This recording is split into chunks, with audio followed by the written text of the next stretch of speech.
A quick recap last week, but not just a very short one. We asked the question last week, does faith need facts? Which I thought was a rather good question. I came up with that one myself.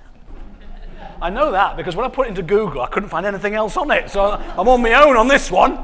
So I had to find all sorts of things. But I rather liked it. And of course, as you do the research, and I thought, well, I come across that facts need a story. If you can't just throw out facts, you and I pull facts together and make sense of them. And by the way, your brain does that without you knowing it. That's what your eye does. You don't see with your eyes. You see with your brain. Your eyes receive light. But your eyes don't make sense of what you see. Your brain does. Which is why, for example, do you know these, what do they call these magic eye puzzles? Which I think is an amazing illustration. Do you know these things? If you stare at them and if you sort of deliberately go out of focus, all of a sudden a flat picture turns into a three-dimensional thing, and it's weird. And if you can't get that, or you've never seen it, and we're going, oh yeah, I can see a star and the moon, and you think everyone's joking. When I first saw one, I thought it was a big practical joke on me, because I was looking at that. But that's the point of that. It's the perfect example. Your eyes look at a flat piece of paper, but your brain translates it into a three-dimensional thing. And it's the same about all the facts in life. Science, of course, as we said in the first talk, science is knowledge, knowing. That's what science actually means, knowledge. And we wrapped up the first one by saying the thing about science and knowledge is, my word, we have a lot to learn, and the more we learn, the more we know there is to learn. But the Bible doesn't talk about knowledge as much as it talks about wisdom. How you read the facts, what you draw from knowledge, how you use knowledge, what knowledge, how you let knowledge shape you. The facts, knowledge, science is extraordinarily important. But what we've learned in the Christian faith is it needs a story. It needs a context. And to be very honest, much of scientific theory provides a story. So there's one big story. Remember we called it metaphysics, a metaphysic that says this: there is no God. It all works by itself. Somehow it got going all by itself, and it just runs. I had a car once, you know. You'd turn it off, you'd get out, and it would turn itself back on again. This was a long time ago, right? And it was a very old car, and it didn't cost me a lot of money. And I'm thinking, I didn't understand that. I mean, I'd seen Herbie on the television and all that. Do you remember Herbie? And I kid you not, I was driving down up the A1 late at night, going back to our little house, just got married, and the car didn't cut out, but the front door just opened. Funny, it was funny. 80 miles an hour up the A1, and the door opened like that. And I thought, it is Herbie, it's alive, and it wants to kill me. There is a theory that says, and it's a strong, and I don't know if it's most people, but a lot of people hold to this theory that this metaphysic, there is no God, there's no need for God, science either does or will explain the lot. And then there's a metaphysic that says God is the only thing that explains the lot. And you can ignore science, because the Bible tells us all we need to know. It was made 6,000 years ago, or 3,000 years ago, in 6 days. That's a metaphysic, that's a story. They're both stories. Neither can be proved. And then there is some of us in the middle here that say, well, actually, I think we might have a lot to learn from science. But actually, there's a much more sophisticated story than a 6-day creation. Far more sophisticated. And actually we can learn more about our story by using science, and science can learn more about science by understanding the story. And that's really what we're about on this series of sessions. That there's a place for science in the church, and there's a place for God somehow in science. Okay? So, facts need faith, need a story. So now, I'm going to hand over to Mike. Mike's got, well, I don't know how long you can take as long as you like, Mike. Mike is more than capable of he's more than capable of explaining himself. So I'll let Mike go on. All he got was the title, Just an Accident. I'll explain the significance of that in a moment. Now, Alistair is a preacher, and I'm a teacher, and I refuse as a teacher to use a microphone. He doesn't. So, and also, Miriam knows I'm a trained actor. No, that's another story. But it's. I quite fancy the facts on that one as well, actually. But yeah, I mean, what I'm going to do now is, can you hear? Just an Accident. That's the title that Alistair gave us last week. And that was the briefing that I had last week. That was it. Now, for someone steeped in science and steeped in the tradition of education, when I'm explaining to students, if you have an examination question, what you must first of all do is define the terms. The just, I think, is okay. The accident is actually full of meaning. It really is.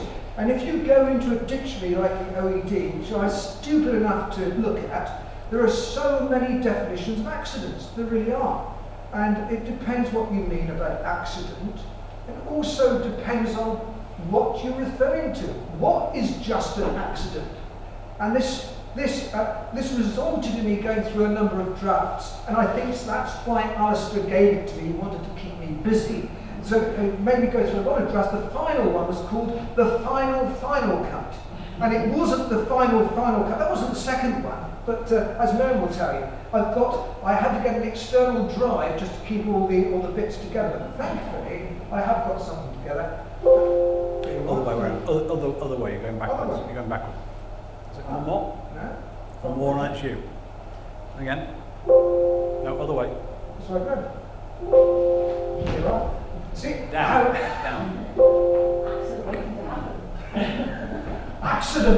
Accident is something that happens. Okay. That's your bit. No, I've done that. I'll come back. Okay, so this was just the introduction to the title. Which one do I press? Up. I was wrong. Up. Life on the Edge of it. Well, we've got all of that. That's for the video recording. It's there. That's my lovely picture. Yeah, okay. It wasn't even photoshopped. Okay, is the existence, and you can see I did this morning as the final cut, and I didn't necessarily go through the typos. Is the existence of our universe just an accident? I mean, that's a superb question. I think Alistair's going to touch on that. I think so later on, when he talks about some amazing science that's revealed some very deep and profound secrets of the universe. Okay, I don't think it's that. That's not the one that I decided on doing anyway. Is the existence of our blue planet just an accident? Now that's a fascinating story. It really is, because being a blue planet means we've got water. Was the water just an accident? I mean, it's 70%, more than 70% of the surface of the Earth is covered with water. Where does this water come from? I'd like you to give me an answer, because no one else knows it for sure. It could be a cosmological thing through asteroids. It could be subterranean water. There is more water bound to rocks in the magma than there is water in the ocean. I mean, that's worked out. That's a bit of scientific investigation. And it comes out through magma. So I go back. It comes out through the magma. It comes out as a gas, and then it falls down as rain. That happens when we have volcanoes. But whether or not it contributed enough to the water, we don't know.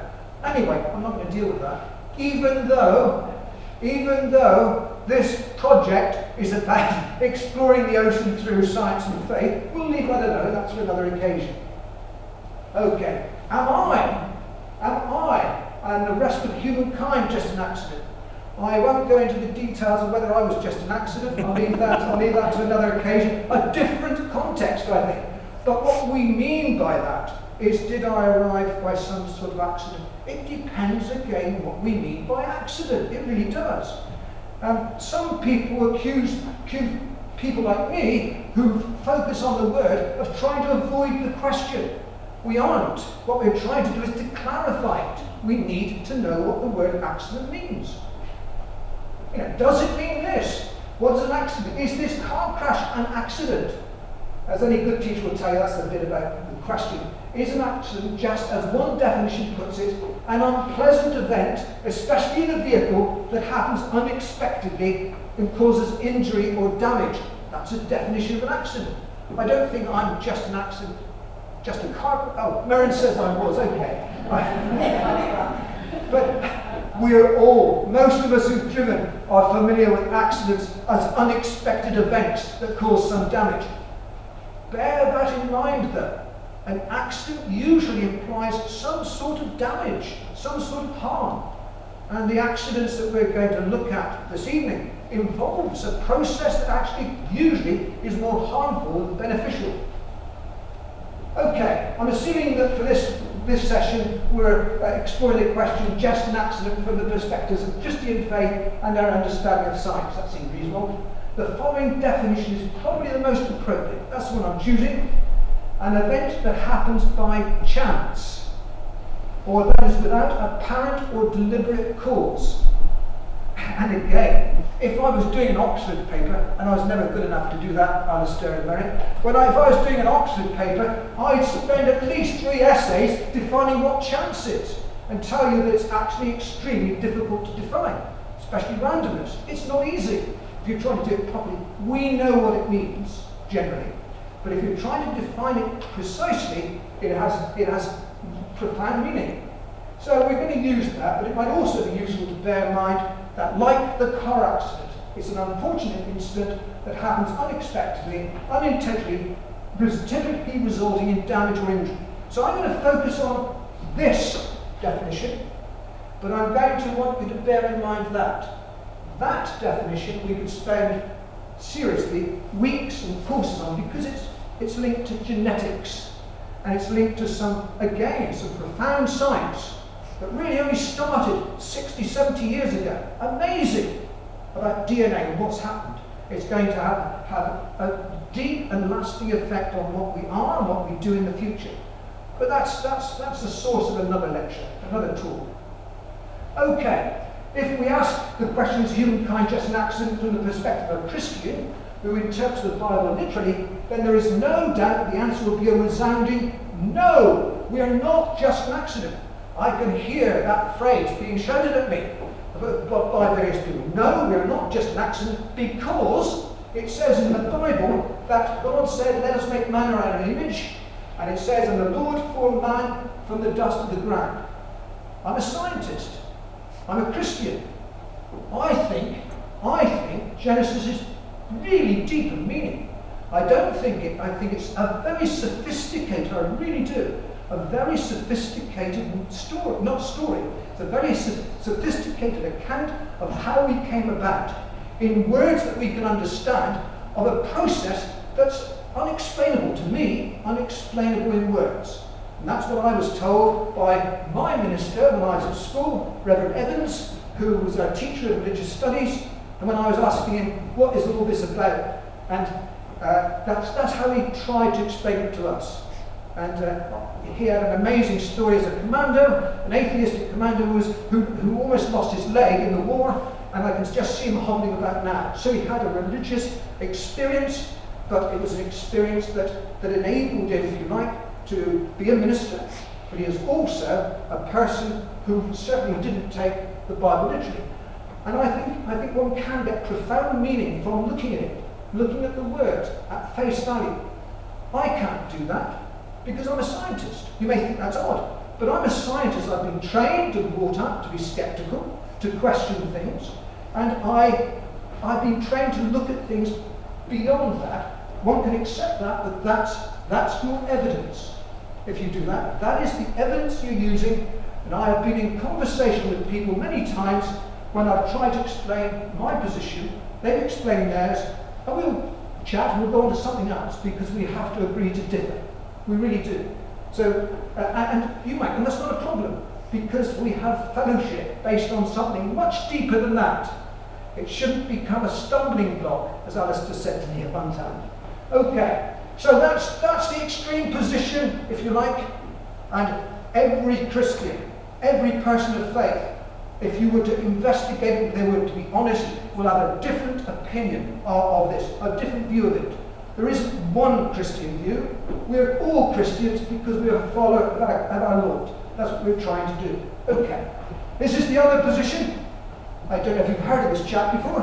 His name is Richard Dawkins. I tell you what, he's been almost demonised. I've seen cartoons of him in the 2009 of him in robes with horns on, as if he is a demon. Well, he isn't. He's a man who's come up from a particular upbringing. He has a sense of actually joy and wonder at what he sees, but he's had experiences in his childhood, I think, and he doesn't see the religion and church as being meaningful. And for various reasons, he is an anti-theist. Absolutely. And he's got his joy, and he has a sense of wonder by looking at evolution and nature. That's enough for him. And he thinks it's enough for everyone. But he goes beyond that because he focuses on the negative side of religion. And if you deny that, you're living in cloud cuckoo land. Absolutely. There are things that we've done in the name of faith which are totally wrong. That isn't my opinion. Read any paper, any newspaper at all. So he has some, and what he's done actually is a great service to us, really. He has generated more true dialogue than possibly any other biologist. He really has. We had a meeting when he had this book came out when Stephen Dore from Truro came up with one of his ministers to talk, a biochemist, to talk about this. We had a full meeting in the church. There must have been 100 people there. It was amazing. So you had people thinking, and surely test of faith is not a bad thing, to actually go through it and to actually be able to defend your position. No problem. Anyway, that's his position. As far as he's concerned, what does he say? Something like, the product of an evolutionary process dependent on random mutations that have no purpose beyond creating genes to perpetuate themselves. Then the answer would be to the question, just an accident? Yes, we are just an accident. He's defined it. I could unravel that. As a biologist, actually it's a appalling statement. It really is. Look, I'm an average. I'm a journeyman scientist. I really am. I'm fine. I've got footnotes in science. I'm happy with that. But this just isn't very good science. It's populist propaganda. It really is. Trying to put across a viewpoint. It's a bit of rhetoric. And if you listen to it, he's full of hyperbole when it comes to some debates. But if he's in front of someone of true faith who's intelligent, Rowan Williams, for instance, you'll see a different side of Richard Dawkins. And he actually discusses things in a more equitable way. Nevertheless, he's on a mission. The mission is that he thinks that religion is dangerous. The God delusion. And then he's got the three other horsemen of the apocalypse behind him. Okay, so that's a position you can't argue with. That's a dogmatic position. It's absolutely right.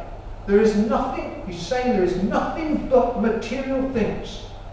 By the way, one of the greatest scientists, Richard Feynman, who was a Nobel Prize winner, a fantastic philosopher as well, said, there is no such thing as matter. And to a physicist, a quantum physicist, there isn't. And that's mind-boggling. But again, it depends what we mean by matter.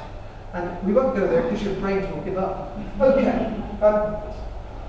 Evolution. Where does that leave those of us who are Christians in science, which I am? I'm a member of a group, a fellowship, Christians in Science. I've signed on the dotted line that I believe and I accept the authority of the Bible as my final authority. Now, those of you who know me may think, how on earth can he say that? I can say it like Galileo said it. It depends what you mean by that authority and what it actually means, and that takes unraveling. I certainly don't take it literally, nor did Galileo, Copernicus, or many of the scientists.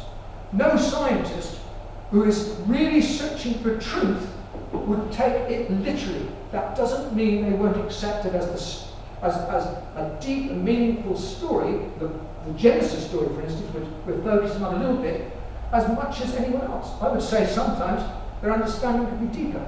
Okay, so I've got that.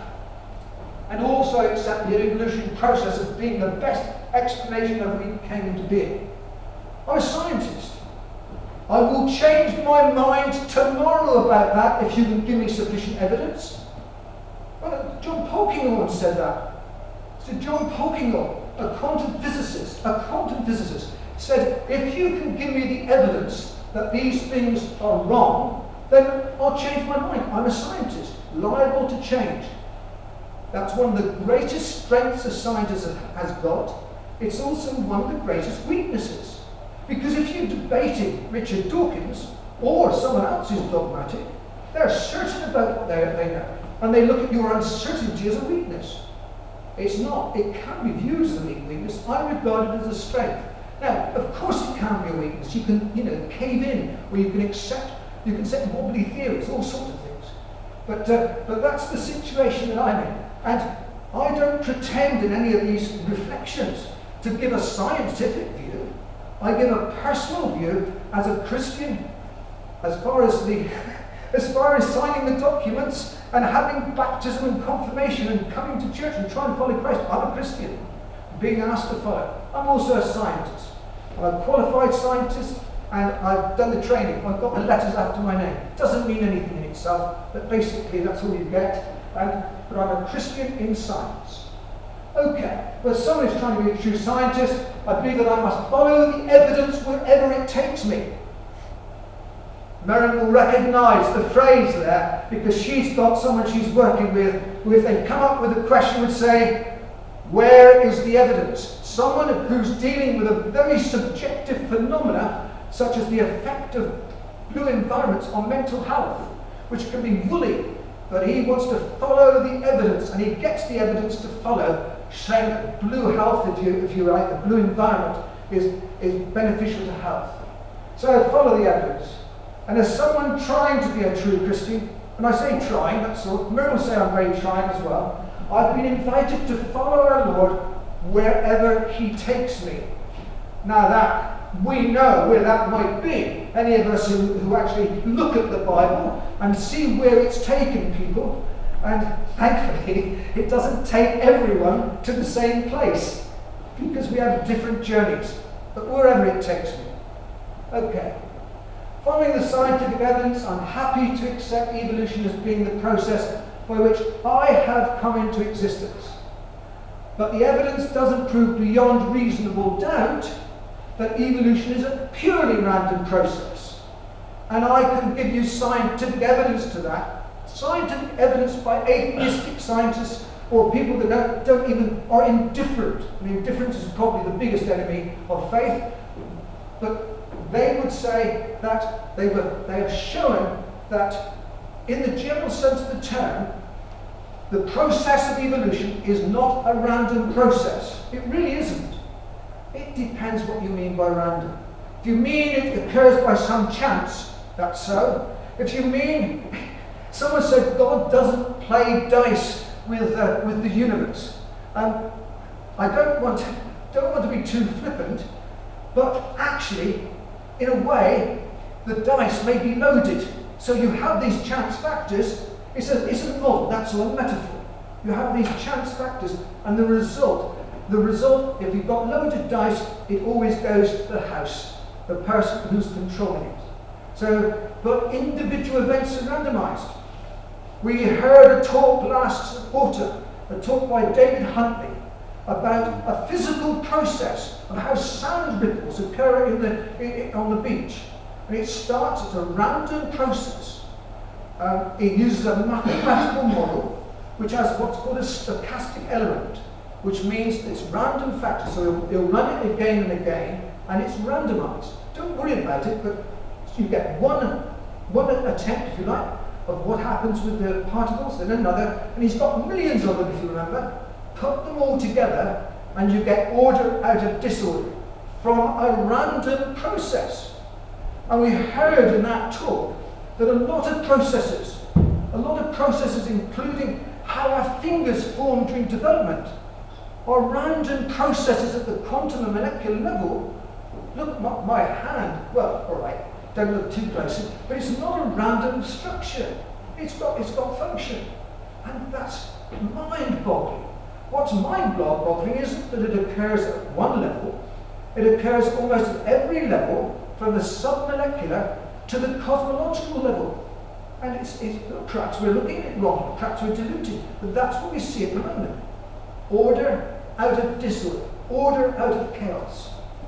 That brings me back to the theme of the ocean, because in the Bible, the ocean is regarded as a source and an emblem, an icon of chaos. That's what Genesis is really saying. In other parts of the Bible, if you look at Psalms, the ocean is a wonderful, wonderful environment. So you've got different views. So it's a paradox. Doesn't mean both views are wrong. Both views are right. And it's this paradox which I think we get so often, certainly in the Gospels. When you think about it, we can look at parables in different parts. It's a paradox. How someone can be your friend, if they're your friend, they're not your enemy, and someone who is, it's those sorts of things. Mary will probably correct me on that. But anyway. So science doesn't address it, but the evidence does not prove beyond reasonable doubt that evolution is purely random, and science does not address the question whether or not evolution has a purpose. Let me explain the significance of that. As a biologist, I am steeped in the United Kingdom, the British tradition of science education. My science learning was at Bedford College. I used to go down to the Cathedral of Science, the Natural History Museum. A museum that was actually designed and supported by Thomas Huxley. And that place is a place where science takes place and the process of science is encouraged. When we were doing science, and even now, pragmatically, when I'm dealing with science, I don't deal with teleology. You don't impugn a purpose on what you're doing. So the process of evolution may have a purpose. It's a purpose that is not scientifically proven, so you don't include it in your accounts. It's just not there. It's not a subject that science is particularly good at dealing with. Purpose. So it's science does not address the question. The methodology doesn't allow it to address the question whether or not evolution has a purpose. Consequently, based on the evidence that I have seen, I am not just an accident. What appalls me with what we are hearing sometimes in the popular press and in debates like this is that we're just this. People are just. We stereotype things. We're not just. We're individuals. I'm not just a human being. I'm not just a biologist. I'm a husband. We won't go through all the other bits. But you're a multi-factor person. And each individual is unique. So I'm not just a human being. I'm me. We're unique. And that's one of the things about our universe. Every single thing is unique. I'm happy, therefore, to regard all life on Earth as being my relatives, including sea anemones. And I could give you a lecture of why I would include that. Just as a spoiler, though, a sea anemone, which is a model organism, not this one, another species which you won't be familiar with, beautiful scarlet anemone. They use it as a model organism in genetics. It has about 18, they've worked out its genome, all the genes it's got. It's got 18 to 20,000 genes. We've got 25,000, I think that's all. And most of those 18 to 20,000 genes are very similar to our own. Not only that particular sea anemone has 30 chromosomes. I think most of you know what chromosomes are. The bits where genes stick on, they're in the cell, where the DNA is. 30 chromosomes.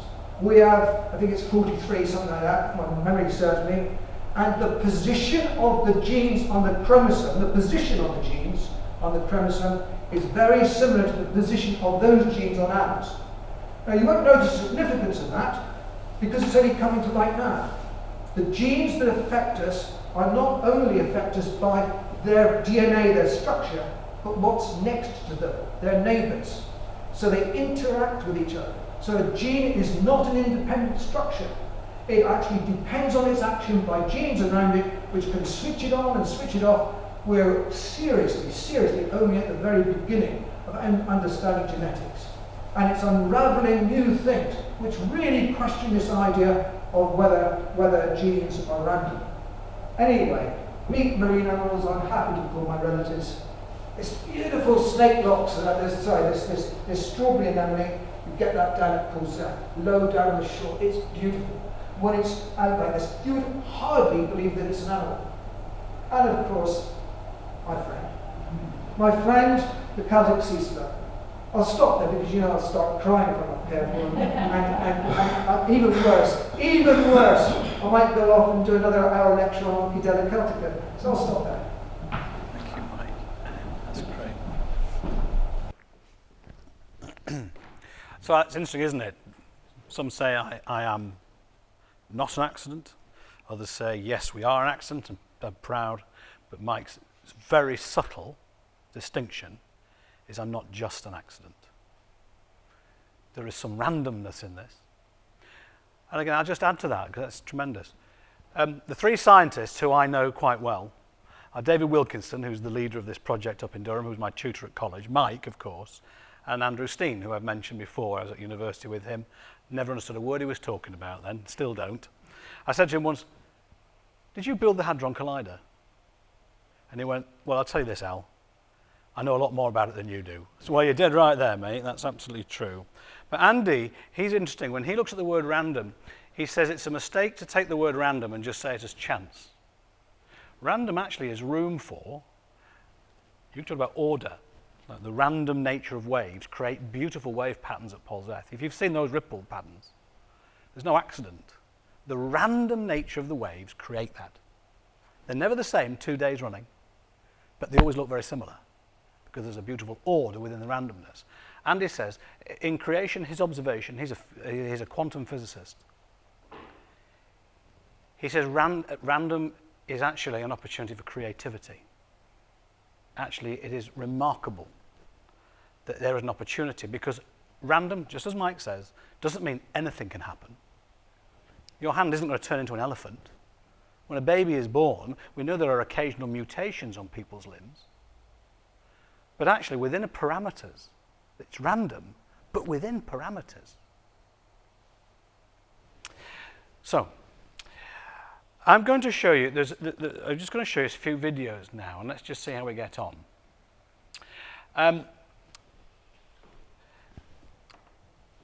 The risk with Christian talks is we concentrate on stuff that we already know. And actually, I learn more from people who disagree with me than those that do. Because people that agree with me, and I agree with, I tend to just reinforce what I already think.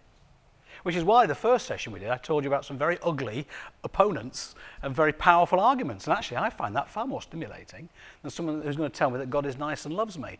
That's a really important thing, and on certain days, I need to hear that more than anything else. But actually, if we're going to invest an evening in it, I want to hear things that don't agree with us. So I'm going to show you 4 elements here about arguments about where we came from.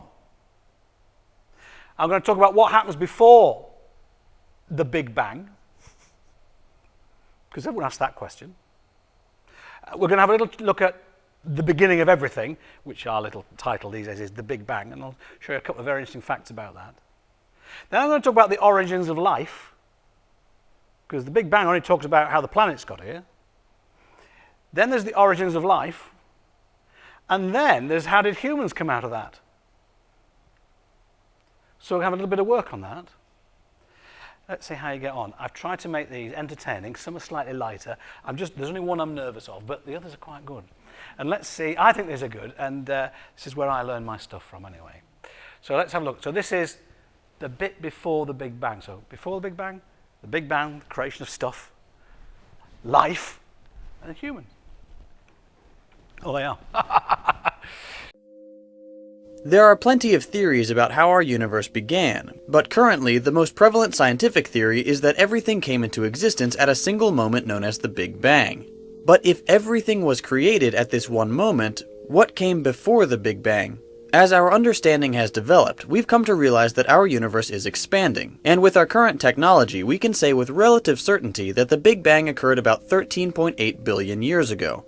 Over the years, our space telescopes have allowed us to look further and further back in time, observing the faintest lights of the universe that formed just 300,000 years after the Big Bang. Just forgive me if I'm patronizing you. When they say we live in a universe that's expanding, Do you know what that means? Do you get that? Is that the way you switch off? Because I'll tell you what I understand it. It means that you and I are living in the middle of a huge explosion. There's an astonishing work of art. It's called Exploding Shed. And what somebody did is they put a hand grenade in their shed with all the equipment, they set it off, and they filmed it in ultra slow motion. And then they picked all the pieces, and they created it with wires, and they set up the thing. I can't remember which art gallery it's in. And they rebuilt it, not back as it was, but half a second after the explosion. So, and you can physically see it, and you can walk in it. It's an astonishing work of art. You imagine how much time and work and the grant they had to get to do all that, right? But that's what it means. That actually, our planet, our universe, is actually an explosion going whoosh, which is why our world is traveling at 30,000 miles a second or whatever. We're flying through the universe. That is the reality. Now, if you're going to say to me, well, hang on a second. You're going to ask a quick question? Clever Dick? Go on. Well, just be patient. But that's what it means. It's expanding. And by the way, everything around us is traveling at that incredible speed at the same rate, which is why it doesn't feel like it. You got that? And the sort of proof of this, if you're on a train, and it's going along, and you jump up, you land at the same place in the train, but a different place on the outside, because you're moving at the speed of the train. So if you jump up really high, you don't fly backwards in the train. You get that? Everything on this planet is moving incredibly quickly. That's what it means. And that's how we know this, why the theory is that all the mathematics working out, everything we've seen, concludes that there was a very large explosion and we're in the middle of it. Well, not the middle of it, we're on part of it. I can't stop at every moment like that, but that's for Fran, really, that one. It's all right. You're in the middle of a big explosion. Yeah, I've got a number of friends who are like that. Everywhere they go, there's a big explosion. Right, here we go. Let's get going. To gain an even better understanding of the beginning of the universe, scientists use the Large Hadron Collider to approximate the conditions of the Big Bang, on a much smaller scale, of course. But that's as far back as we can go, and that's just not good enough, is it? We humans are wired with an innate tendency to assume cause and effect. Everything that happens can be assumed to have a cause, or it wouldn't have happened, right? So, if we rewind time, back through the expansion of the universe, before galaxies formed, to the moment before the explosion that caused everything, what do we find? Well, maybe nothing. Some scientists speculate that before the Big Bang was a massively dense, infinitely tiny singularity, a point at which time and the laws of physics did not exist. If time didn't exist, then there is no before. Others suspect that the Big Bang may actually have been a big bounce. Another universe may have existed before ours that, after many billions of years, stopped expanding and collapsed in on itself and formed a single, unbelievably massive black hole, eventually collapsing into the singularity that exploded into our current universe. Proponents of the idea suspect that this big bounce could have been occurring forever, and will continue to happen forever. Okay, but what caused the first universe in this series? No one knows for sure. Perhaps the first universe was always there, and our human understanding is not equipped to accept that fact. Albert Einstein once said that trying to understand what came before the Big Bang is like trying to figure out what's more north than the North Pole. Another hypothesis is that our universe is just one of an infinite number of universes, each floating around in some higher dimension. Some scientists suspect that the expansion of our universe, and potentially any universe, is the effect of a neighboring universe's gravity. And when two or more of these universes collide with each other, it should leave a distinctive marking in the cosmic microwave background, which we should be able to detect. The only problem is, we haven't ever detected anything of the sort. Others propose that a collision between universes would spark a cataclysmic event, a Big Bang, and create an entirely new universe. The existence of a multiverse like this relies upon string theory being correct. And while string theory does have traction in the scientific community, the jury is still out on its overall acceptance. So really, the only honest answer anyone can currently give to the question of what came before the Big Bang is, we don't know. Okay, we might not know right now, but what are we doing to find a real answer? As with anything in science, experts are constantly trying new things and coming up with potential solutions to difficult problems. In the near future, we'll see the launch of the long-awaited James Webb Space Telescope, which will give us an unprecedented ability to see way back to the very early universe and observe the formation of the very oldest galaxies. Perhaps Webb will allow us to unlock the secrets of the beginning of space and time, or maybe it will just give us more questions to answer. Regardless of the outcome, this is one of the biggest and most intriguing riddles science has yet to solve. And when we do solve it, our understanding of the universe and the very nature of space and time will likely never be the same. I understood that till about halfway through, and then it sort of got a bit more complicated. Let's get this. This is the concept. You'll find this a lot. Because I've been asked this many times. What's before the Big Bang? Who created God? All those kind of questions. It's a very easy question to answer. But the theories that are being worked on at the minute start from what we mathematically believe about the current universe, which is, it started off from something tiny and dense. That's what the mathematics says. It's inconceivable to us, but that's the mathematics says this. It exploded, for whatever reason, and ultimately it's going to contract again. And then it might come down to, so it's so dense again, and you've heard the phrase about black holes. The laws of physics demonstrate that this, we think, demonstrate this will create something so powerful and so dense it will cause another explosion, and it does it again. Okay? That's the theories. Got that? One of them. The others are saying that this Big Bang was, did you see that? Two universes colliding. Two things too big that we can conceive. So instead of something being too small that we can conceive, two things too big that we can conceive, they come into connection, they crash, and it creates a third thing. We should have no knowledge of the others. And that's a theory. And in both those, the first one, there's more maths that supports the first one. On this one, there isn't anything yet that supports it. But the theory says the maths that so far we can't prove might exist in a different dimension. Go on, Mary. That sounds like a cop out. Sounds like a cop out. I wouldn't be surprised if we all felt that. I'm going to try in a second to try and defend it, actually, but I'm not going to be very good at it. But in other words, what they're saying is, this is what we've discovered so far. And we've got theories that are supported by this. So they go through and come up with these theories, and let's see if the maths, the physics supports it. Then they say, but there are bits that it doesn't quite support, because you see, none of it proves a God. None of it explains everything. We don't know. Bear in mind, this wasn't a Christian that produced this. This is produced by a team of scientists as an educational, instructional manual. They say is, we don't know. But what the interesting they say is, what we have learned about quantum physics, quantum mechanics, which is the science of the very small, when you get down to very small, by which I mean millionth and trillionths of a millimeter, the normal laws of physics work differently. I don't know if you know that, but they do. It's not the same. My mate Andrew, there's no point me talking to him because gravity don't work. What you look and think is obvious does not work when you get down. One day he took me into one of his labs and he had this machine. I said, what's that then? He says, we call it the hedgehog, a big steel cylinder. And I said, what does it do? He says, it stops molecules and atoms vibrating. Because we all know that temperature is about the vibration of molecules, right? He says, I can get that down to several thousandths of a degree from absolute zero. That's where it's there. And it costs a fortune. I said, is that what you do all day long? Because it makes things really, really cold. Is that all you do? He doesn't like me saying things like that. He looks at me as if I'm a real pleb, which I am. Why, though? Sorry? Why? Because they're trying to work out what happens to the physics. Because it's different. That stuff behaves differently. Therefore, the law of physics that we've got are not as simple as we were taught at O-level.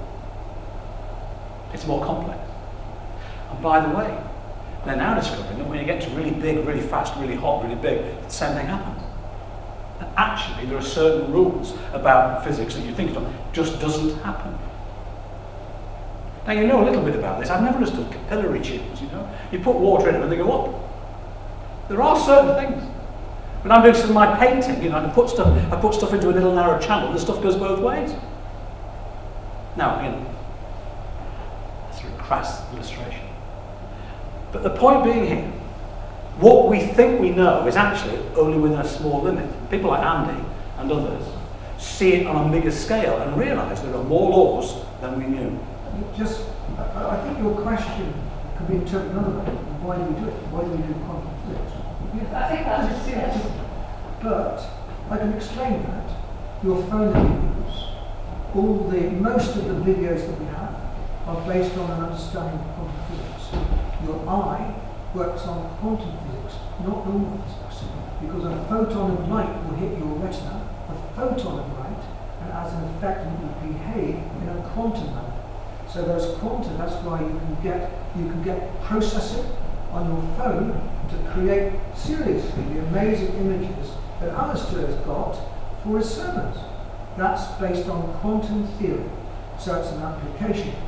All photosynthesis is based on quantum theory.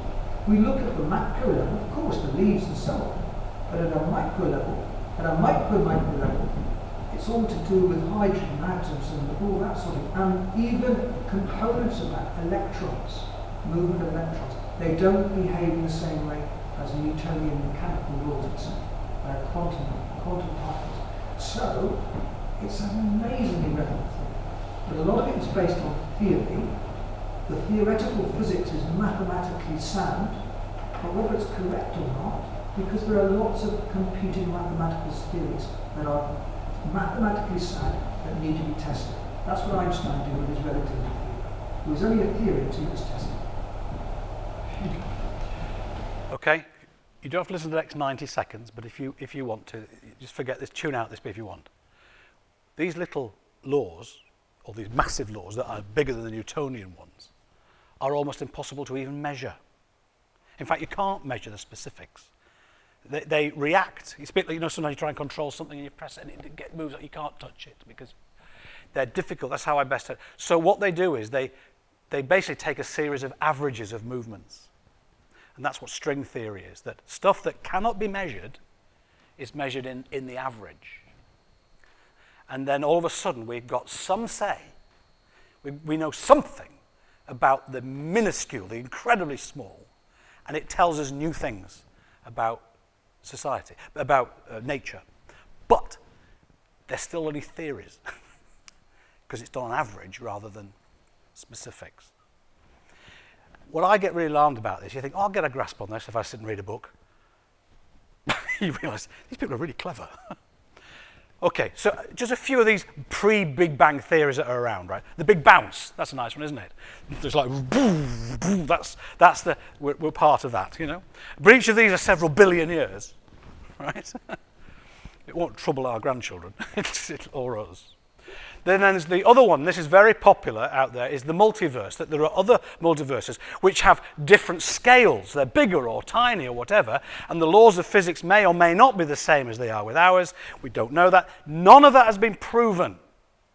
But what they're saying is, because this is how a lot of theoretical science works, I have a theory that will stretch what we know. I'm not saying it's true, but I'm looking to see if I'm right. And I'll apply all the laws, and some of the laws work, but there are bits missing. So we'll keep looking until I know I'm right. And the big one at the minute is the Higgs boson particle. Andrew has been involved with that. You saw that big thing that's around CERN in Switzerland. They fly things around there at incredible speeds, gets the temperature up, they bash things together, and they think if you do that, the rules change, and there's a special thing, a Higgs boson particle, that they think they need that. It's a theory, that thing. It's a theory. If they find that thing, then they understand something about what happens in the next video. But they haven't found it yet. I don't know if you know this, but one, they've had to repair it, and secondly, now they're upgrading it. Can you believe that? 3.8 billion, and within a year they thought we haven't got enough, we need a bigger one. I can't believe it. Who passed that budget? But that's what they're doing, all right? So we've got the bounce, and we've got other universes is the theory. But none of it has been proven. And of course, some extremists on this say, we never will prove it. You think, well, I'm not sure I've learnt very much then. But that's what some extremists would say. Well, I'm not an extremist, but I would say that. What? That we'll never prove these things. And if we do, what then? Well, no, I think the extremists would say, we can't prove it, but I can believe it. Because then I don't need a God.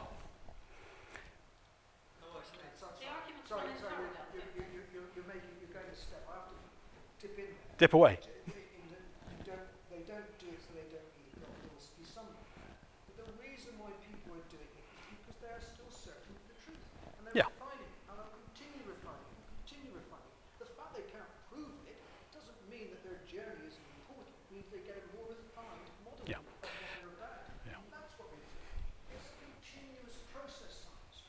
So that's what drives scientists, more so than any theistic, anti-theistic attitude.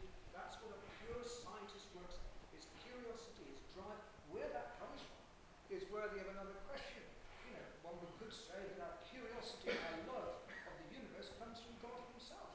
I mean, that argument very much runs in parallel, doesn't it, to the person who is searching for their truth, their truth of God. Yeah.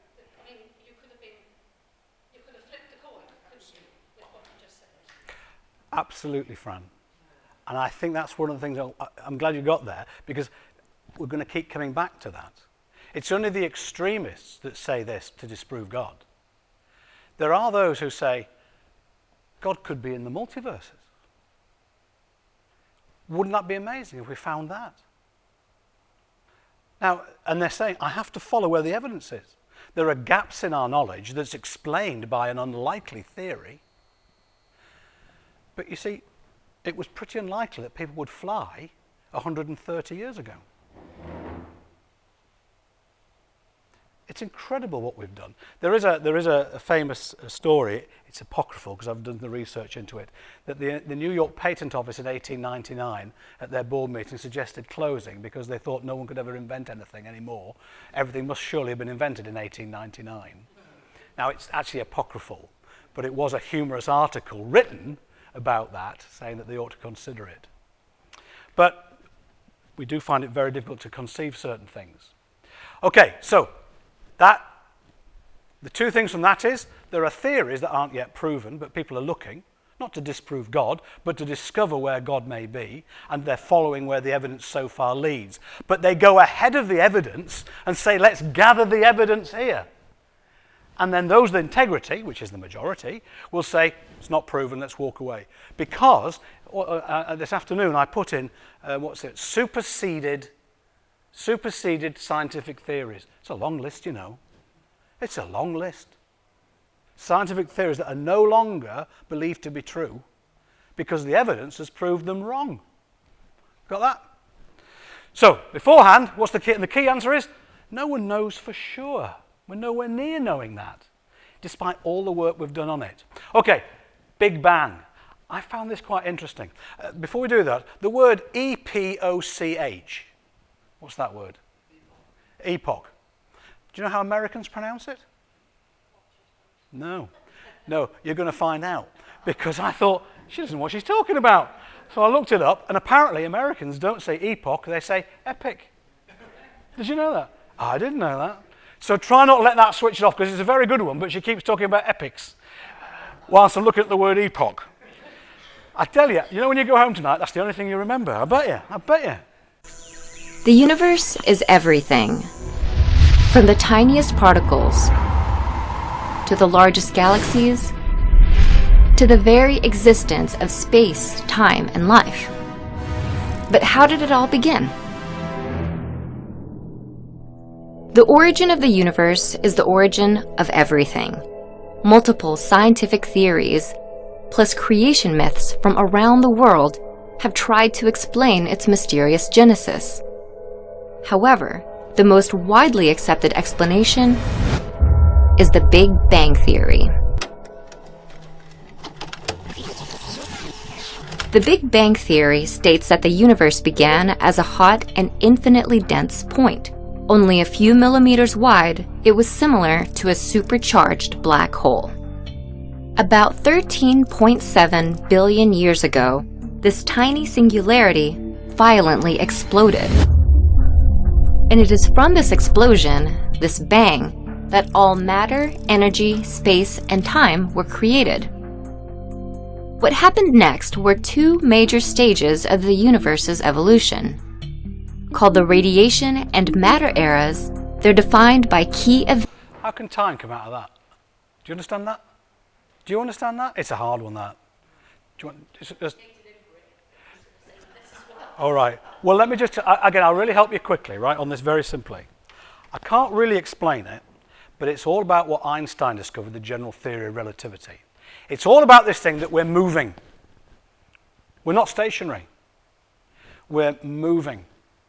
And in fact, I'm going to really limit myself here. Basically, when you get closer to powerful forms of gravity, when you're moving at certain speeds, time is the equivalent to space. It's really hard to get, I'm not sure I fully understand this, but for example, when you look at a star that's 10 light years away, you're looking at it 10 years ago. You got that? In fact, every interaction you have is not immediate.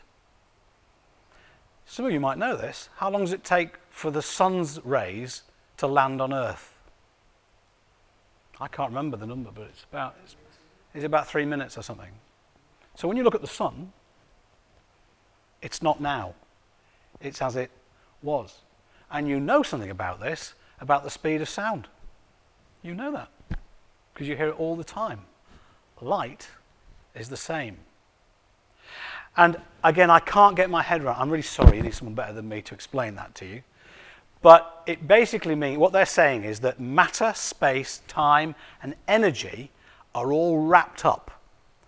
That as they fly through space, and you're talking about huge distances, it's far more complicated than sitting and saying, I touched that, or I can see that, or I know what that is. When you're talking about things millions of miles away and billions of light years away. All right? So if you're switching off by that, it's hard to understand. But again, what you're talking about is principles that are not the same as what you and I do day to day. You drop something, you pick it up. But this just shows you what happened in the split seconds after the Big Bang, according to current physics theories and laws that we've proved and demonstrated over and over.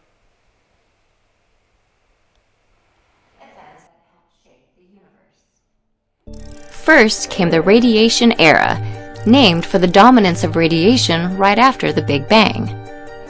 This era is made of smaller stages, called epochs, that occurred within the universe's first tens of thousands of years. The earliest is the Planck epoch. No matter existed in the universe at this time, only energy and the ancestor to the four forces of nature, the superforce. At the end of this stage, however, a key event occurred in which gravity split away from the superforce.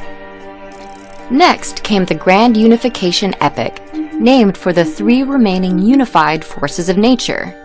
This epoch ended when one of those forces, called strong or strong nuclear, broke away. Then, the inflationary epoch began, during which the universe rapidly expanded. Almost instantly, it grew from the size of an atom to the size of a grapefruit.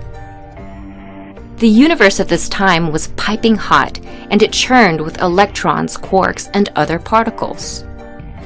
Then came the electroweak epoch, when the last two forces, electromagnetic and weak, finally split off.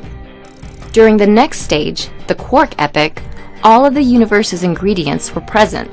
However, the universe was still too hot and dense for subatomic particles to form. Then, in the Hadron epoch, the universe cooled down enough for quarks to bind together and form protons and neutrons.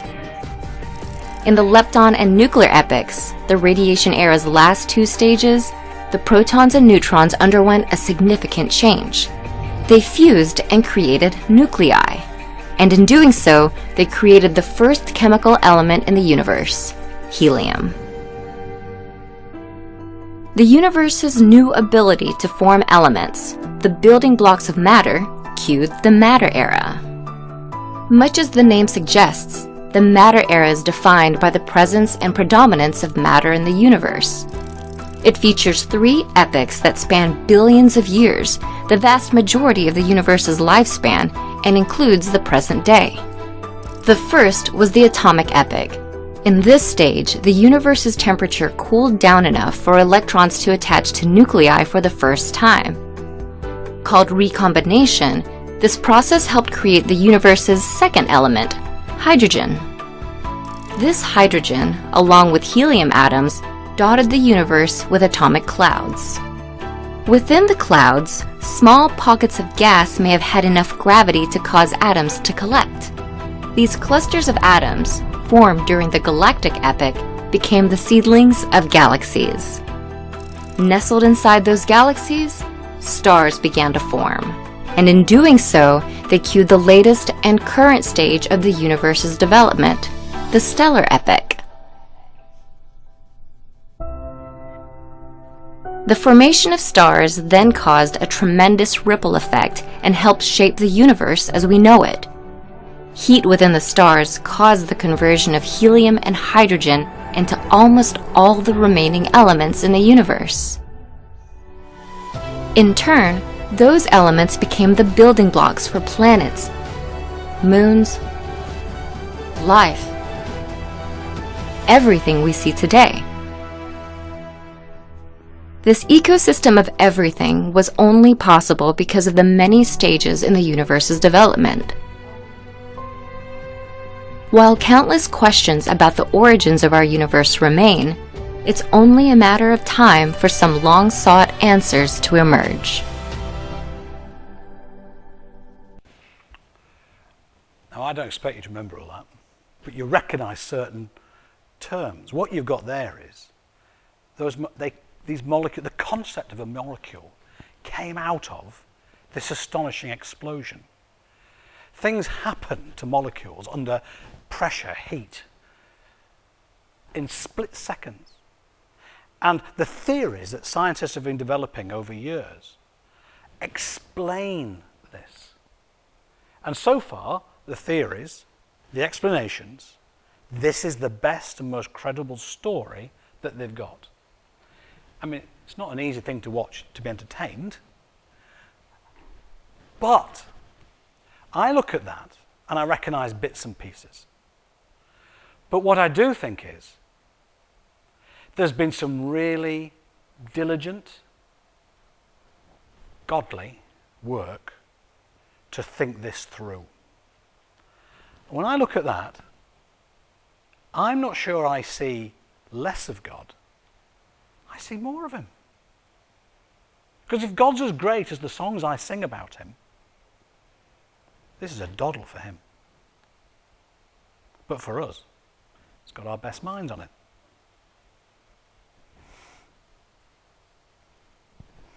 I think it's astonishing. My science education finished at molecules. And now I realise there's all this behind it and going on. But I don't see that as the enemy of what we believe. I see that actually as an explanation. And it's something else to wonder about and to explore our God. And if someone comes up with something else and expands that, great, there's more to learn about God and how clever he is. That's not why these people are doing it, is it? That's not why the scientists are exploring the origins of creation. To what? Well, to either promote or unpromote God. I mean, it's separate from God altogether, isn't it? I think that's a lovely way of putting it. I like what Mike said. What Mike said. I mean, Alistair's brought up this philosophy because I listen to things and I love it because I get new thoughts coming into my head. Yeah, So yeah. what you said is absolutely correct. And you think, why do we do this? And I look at Genesis. If God said it was good, right? He must, in the metaphor, whatever God is, right? Whatever he must have said it was good. If we're made in the image of God, if we look at it, we will see that it's good. Yeah. And it fills us with wonder and awe which is the aspect reflection of good. And then you start to think, is that enough? But what Alistair was saying, he was saying, why do they do it? Why are we driven with this curiosity? Perhaps it's something that we're given, a gift that we're given, so that we can actually do one of the tasks we're meant to do, which is to be co-creators with God of the universe. How can we help to care for the universe? Not just this planet, because we'll be dealing with outer space soon, asteroids and all those sorts of things, and be looking at stuff. How can we deal with those and serve them and look after them without knowing about them, understanding them? Oh, yeah. You know, so basically to be co-creators, and if we are, and if we are godly about it, and we follow those things which we are taught biblically to think about, then it will equip us with being able to do it in a just way which serves other people as well as I ourselves. don't know whether we can be co-creators. There is only one creator. I'm sorry, this would be a view. I'm saying a personal view. I think, if you look at it, if the creation is still taking place, I can give you evidence of that, it's taking place here. It's not stopped. Right? And one of the things that I think, and theologically, Alistair will have a different view, but I think we're called upon to actually be stewards, right? Yeah. Stewards, and to be stewards, you have to manage. And managing something with the expanding, I regard that as a process of creation. Make a garden, be in the garden, you're having to create something. You're having to be stewards of it. That's what I mean by co-creation. The creator is God. Yeah. But helping, serving, being the hands of God is what I think we're called to do. Gotcha, sorry. Yeah, sorry. No, you didn't. You actually helped me. I'm going to jump to that precise point. We'll just jump past the next two. I think we've had enough of those. Talking about the motive of these people, it's important here. Dawkins changes his style of debate depending on who he's talking to. When he wants to sell books, he talks about the God delusion. When he wants to be a credible scientist, he talks about science. We have one slight problem, I think, in some of our academic institutions, and here's the problem. You have to do innovative new work to be noticed. You understand that? That means we deliberately churn stuff up. Now, in many cases, that's the best thing you can do. But it means that you almost need to be controversial to make a name for yourself. And in a society that has an appetite for the dramatic, the God delusion is what he's famous for. Actually, he's a very successful evolutionary biologist. But what he talks about that would not make popular people's... You don't make your name doing that, and you don't make your money. So what I'm hoping we can do is we can discard those that say there is no God and eventually we'll prove it. We can put that to one side because I don't actually think the science supports them at all. Similarly, I hope we can say those that say, I know what God's like, it's all about what I believe and I don't need to use my brain ever again. Well, I hope we can gently put them to one side as well. Because I don't think they listen to science, and also say, I don't believe their reading of the Bible either. Because I agree with St. Augustine from the 4th century that the Genesis 1 account is almost certainly literature rather than science. Okay, I'm pretty okay with that.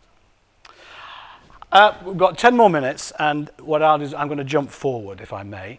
I've got 3 minutes from the New Scientist that talk about the different theories on the origins of life. And do you know what his conclusion is? Nobody really knows where life came from. So I saved you 3 minutes there. All right. There is, however, the best. So it's 11 minutes. We can't do that now. How evolution works. It's the best thing I've ever come across in understanding that. It took me 3 watchings of it, but it's good. What I'm going to do in 10 minutes, I'm going to fly through this. These are the headlines on what the Christian doctrine of creation is. This is what the story that we hope the facts fit. This is the theory that we're working on, that we understand and we keep testing, and so far, in my testing scientific approach and understanding God, I look at the evidence, I look at scripture, I look at my life, I look at more than just the physics, and these are some of the key principles I've come to believe. Creation has got a creator. It's got somebody behind it. And I actually think God's in everything, somewhere, guiding it somehow, sometimes through randomness. And I think very occasionally, I actually believe that occasionally there can be miracles. Someone said, how can you, a sensible, intelligent, well-educated person, believe that Jesus walked on water? I said, well, I'll tell you why I believe he may well have done. Because if he rose from the dead, walking on water is a doddle. And let's stick to that as the real issue. Because I know the impact on me and on world history on the resurrection of Jesus Christ. But we'll come on to that one. As a creator, and again, I've just put a few verses here, Hebrews, he sustains all things by his powerful word. And the key one, in the beginning, God created the heavens and the earth, and might pull them up on his things. We have the scripture. That means nothing to the scientists that are anti us. But for us, we think there's something in an ancient document that has been carried through history. It has been criticized, nailed, tried to be wiped out. And yet, you just can't do it. There is something in history, in those words, and I think something in us that creates quite a dramatic reaction. Some people fall in love with it, and some people want to destroy it. I don't know many other works of literature that have that effect. Not many. We have a creator. That's a clear Christian one. Also, creation was intentional. Remember, societies, hundreds of societies, have their own theories of where the world came from. Very few of them have a creator that says, right, I think we'll do something lovely together, shall we? The old Greek myths, it all came out of power and struggle. The Hindu myths are radically different. They come out of infidelities or warring or a sort of ancient version of EastEnders, and all the fallout is where we all come from, because that explains suffering and damage and complications. But not the Christian faith. Despite all the mess and the damage, we have a simple, God made it. God owns it. God's in it. And somehow not in it. Above it. It was intentional. And what's more, it has a direction and a purpose. Now we know that all things work together for good for those, if you can get what God's about. That's my translation of Paul in Romans. If you can get it, you'll realize that there is, a phrase I like to use, there is no lasting damage for Christians. Plenty of pain, but no lasting damage. And I can put up with a lot on that basis. Creation has none of you will suffer beyond one lifetime. Many other faiths will have you suffer forever. No damage for the Christian beyond one life. We thank you, Lord, for Sylvia, the last funeral I did. We thank you that for her, the troubles of this life are over and death is behind her. And you'll bring her into the knowledge of your kingdom. We believe that humans are not animals. Humans are the peak of God's creation. We share a credible amount of genes with sea anemone. The more I hear from you, I just can't believe it. I think it's amazing. But crystal clear in Scripture, humans have a different role. We're responsible, above all, what makes us different from the animals, we're responsible for looking after it. And we're making the right pickle of that currently. But again, Christian doctrine of creation says we are not an accident. We are not just another animal. We don't just go along with this. We have a duty and a responsibility, actually in many cases, a drive to actually fulfill ourselves at the peak. The irony is, to say we're an animal, the people that are anti-God, I don't see many dolphins, who I'm told are nearly as intelligent as we are, I don't see many of them composing music or doing the things that human being can do. Now, they're incredibly sophisticated, don't get me wrong. But the humans are capable of one other thing, remarkably. We can take actions. There is some evidence of this in the animal kingdom, but we can take self-sacrificial actions over lifetimes for a bigger, better goal. There are instances of it in the animal kingdom, but they're rare. And they're not over lifetimes. And often they're not done intentionally and against their nature. We can act against our habits, our natures.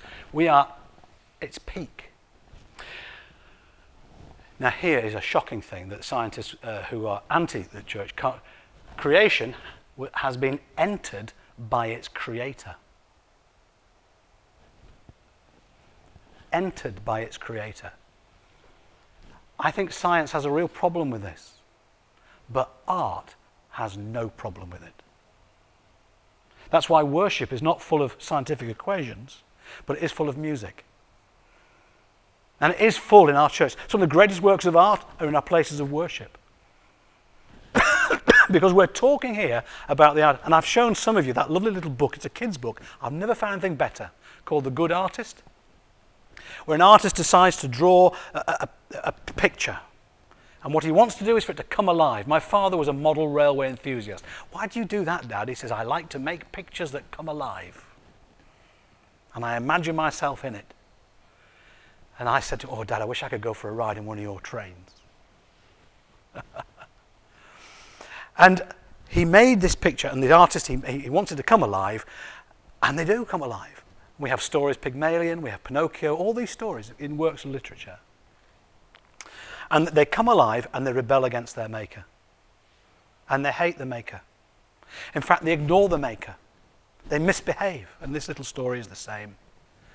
And the people, they make a mess, they damage each other, and they make themselves filthy, they make themselves unsuitable for the picture, they're no good, and the creator could just screw it up and throw it away, but he doesn't.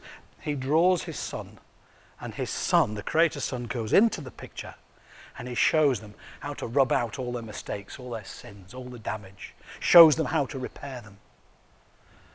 And somehow the artist has come into the picture. Now this is language that science struggles. In fact, it hasn't even got close to this. And yet it's essential to our Christian doctrine that the creator enters the creation. Islam does not have this doctrine. It is almost unique to the Christian faith, especially when the creator allows himself to be crucified. The most public and shameful type of death, and then dies. The creator allows the creation to kill him. It is extraordinary. It is, if you like, our singularity. You heard that phrase? Singularity, where everything comes to a single point. And from that single point, everything explodes. Jesus and that Easter weekend is the singularity of the Christian faith. Everything focuses down on that. Everything. And from that moment in history, nothing has been the same. Creation is a shared task. Parenthood. Marriage. Friendships. Art. Music. And get this, scientific discovery is where we explore and we create. Some of you feel most alive when you are creating something new, writing poetry or reading it, drawing, painting, walking around our countryside when you not only see this, because here's the other thing I've discovered. You know what? When I go out and see something beautiful, if I'm by myself, it's all right. If I'm with someone else and say, look at that, that completes the whole process. We share in creativity together.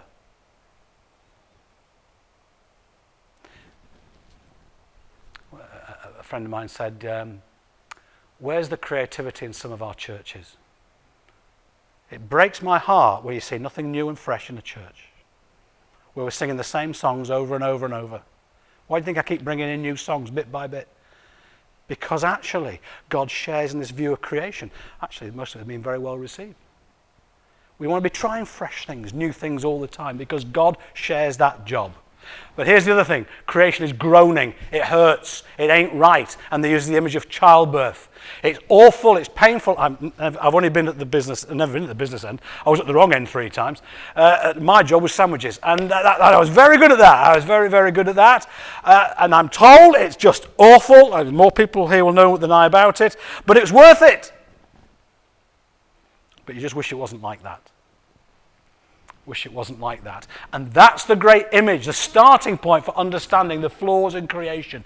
It's painful because something better is yet to come. But right now it hurts, but we believe it's worth it because all things go together for good. And here's the last thing. Creation, it has a purpose, a goal, and it's heading somewhere. You see, the Big Bang idea, the big bounce that we all went, oh, I don't like that one, that says we know where it's going. You read Revelation?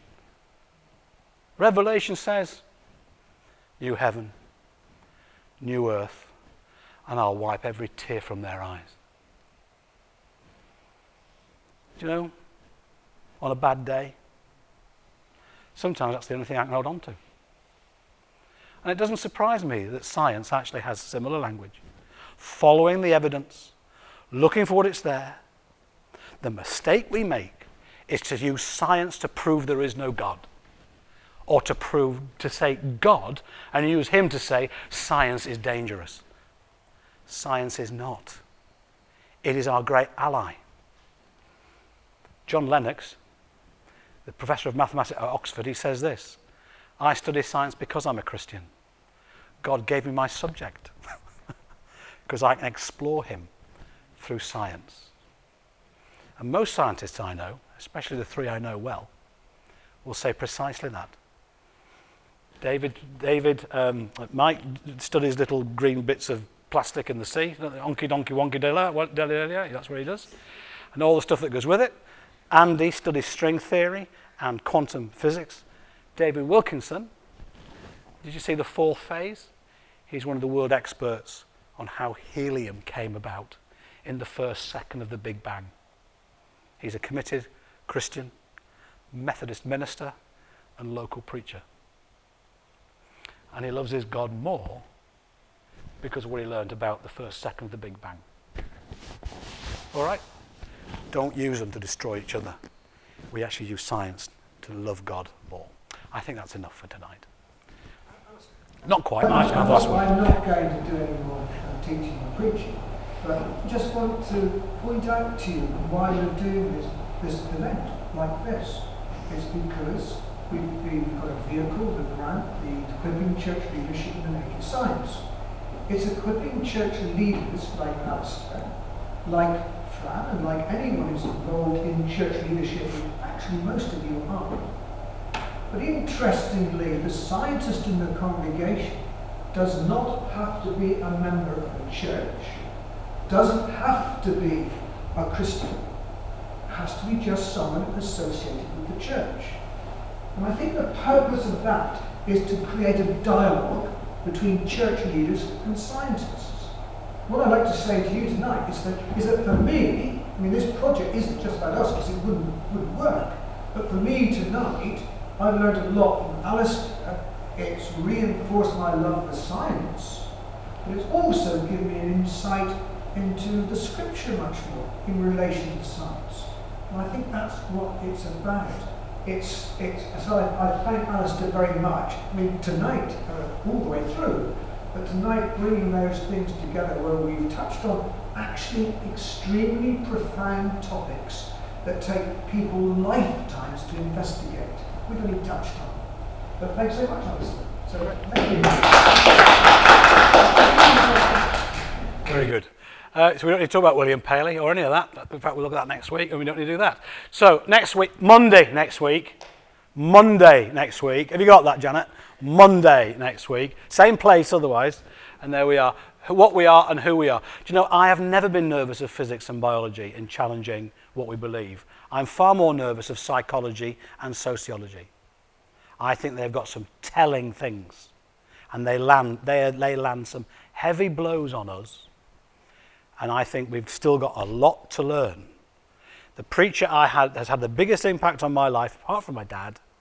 His first degree was psychology.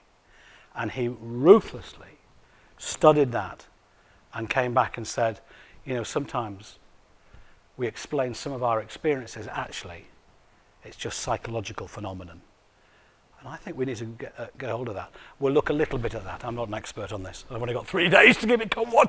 But that's what we're going to look at, what we are versus who we are. All right? So that's next week. And no more biology or physics or cosmology for a little while. All right? Is that okay? Right, lovely to see you.